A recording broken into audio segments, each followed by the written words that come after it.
When disaster strikes, it's often the strength of community that gets us through. Faith communities are uniquely positioned to help their members respond, recover, and rebuild. Today, we're exploring how faith communities can build resilience and be prepared for whatever crisis may come their way. Before we dive in, make sure to hit that subscribe button if you're looking for more tips on community resilience and disaster preparedness. Stay connected, stay informed, and together we can make our communities stronger. Let me share a story from my own life. Several years ago, a devastating hurricane hit our town. It left many without homes, without access to food, and struggling with fear. Our faith community, however, became a beacon of hope. We opened our doors, offered shelter, and provided resources to those in need. Unfortunately, the frequency and severity of disasters are increasing. Climate change, environmental factors, and other variables mean that these crises are becoming more common and more intense. But no matter what happens, faith teaches us compassion, stewardship, and the importance of helping others in times of need. Before we can respond effectively, we need to assess the risks that our community faces.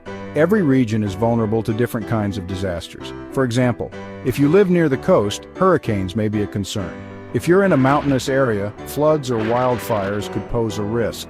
Start by identifying your most critical assets, your building, your congregation, and especially your most vulnerable members.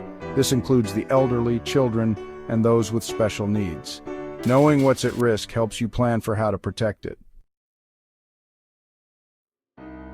Next, it's time to build your disaster preparedness plan. First, communication is key.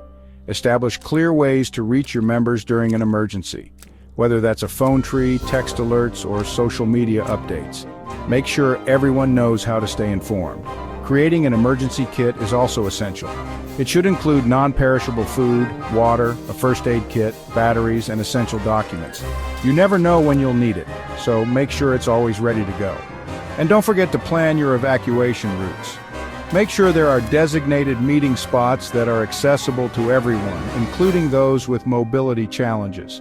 Your plan should be clear, thorough, and practiced.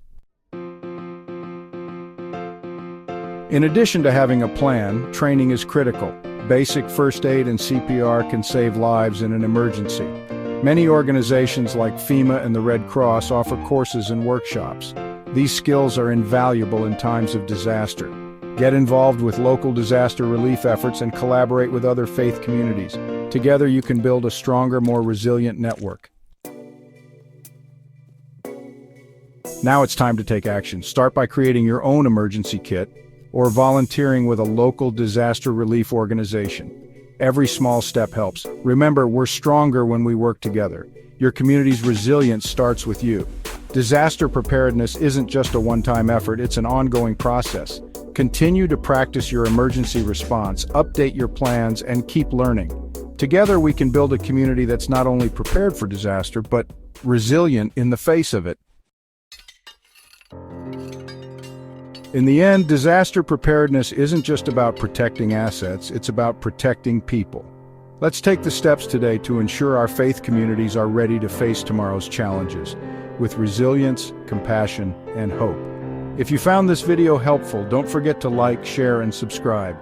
Your support helps us spread this important message far and wide. Together we can build stronger, more resilient communities.